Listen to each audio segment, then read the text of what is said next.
j'ai commencé d'abord avec Maître Noro. Et il y avait Maître Tamura aussi. Mais enfin, Maître Noro. Maître Noro faisait les armes, mais pas trop. Mais Maître Noro faisait surtout le jo. Pas le bokken, hein. Très rarement, très très rarement. Le jo, il maniait plus le jo. Bon. Ensuite, Maître Tamura, lui, pareil, faisait aussi le jo et le bokken. Mais c'était... il n'avait pas développé vraiment tout un système d'enseignement propre sur le maniement, maniement plus déplacement, choses comme ça. Non, ce n'était pas fait. La personne qui, les gens de ma génération, et que nous trouvions là en stage avec Chiba Sensei, et qui le suivions donc, c'est Chiba.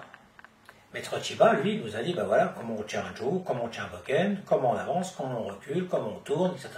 Les maniements, les principes de base, les déplacements de base, les coupes au bokken de base, les piquets, les frappes au jo, et avec les déplacements, seul, ensuite contre deux, et puis après les katas. C'était Chiba Sensei. Chiba Sensei, en fait, avait repris le travail de Maître Saito. Et quand on a suivi Chiba Sensei, il avait fait le travail de Maître Saito. Donc, je t'en parlais des katas de 31, tout cela, bon, qui est un travail donc, de Maître Saito. Hein.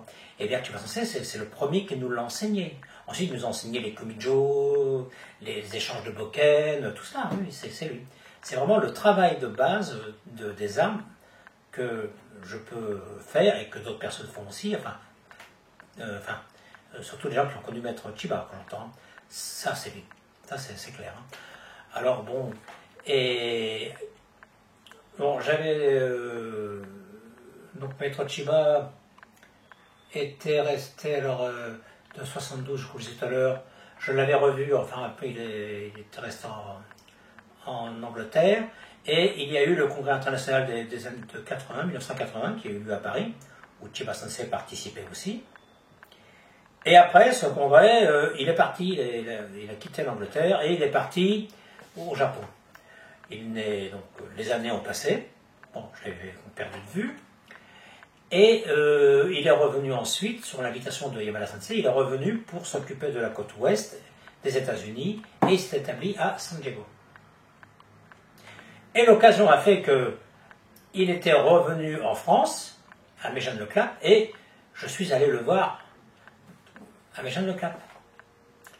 Et là, c'était super, quoi. La façon dont il m'a accueilli, c'était vraiment merveilleux. Une anecdote, par exemple, c'est vrai que donc nous discutions, et alors, il me racontait, tu te souviens, place du Tertre à Paris, là, il y avait une petite embrouille là-haut, il avait fallu que Chiba Sensei s'exprime un petit peu, disons, sur le terrain, directement de la place du Tertre, et c'est vrai que nous étions là aussi. Et puis, donc, il racontait tout ça, ça lui était venu tout de suite dans l'esprit.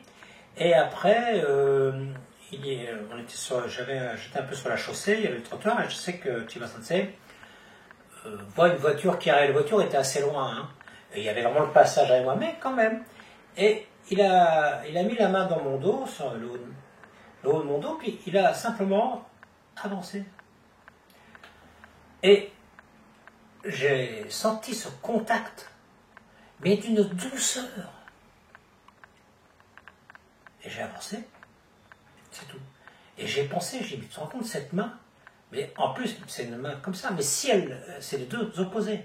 Parce que si elle a envie de prendre et de serrer, ça va serrer, ça va être un véritable étau. Et si elle veut être comme une fleur, elle le peut. C'est merveilleux. C'est là qu'on voit aussi les arts martiaux, comme quelque part. Il n'y a pas que la destruction. Quand on parle des arts martiaux, on fait de la destruction. Non. Et encore, faut-il pas confondre les arts martiaux et les sports de combat. Ça n'a rien à voir. Bien. Donc, ça c'est Chiba Sensei, ça. Et ensuite, donc, je l'avais suivi. Et entre-temps, toujours en travaillant les katas de Maître Saito, que nous avons enseigné Maître Chiba, eh bien, je pensais qu'on pouvait aller ailleurs, parce que mon idée était quand même d'avoir plus de fluidité, plus de mouvements, un peu comme les mouvements de l'eau, quoi, si l'on veut. Et voilà que j'arrive, je revois Chiba Sensei, mais des années après, avec Jeanne Leclap, et là, ben, il m'avait déjà mâché tout le travail. Et quand je l'ai vu manier son jo et son bokken, je me suis dit, mais voilà, c'est ça que j'aspirais à faire, et il l'a. Donc voilà, ben voilà, c'est tout, ça s'est passé comme ça. Donc ça n'a pas été trop difficile d'adapter les techniques que je faisais avant par rapport à ce qui était fait maintenant. Voilà. Et Chiba Sensei, là-dessus, a légué vraiment un travail extraordinaire. Ah oui, c'est vraiment...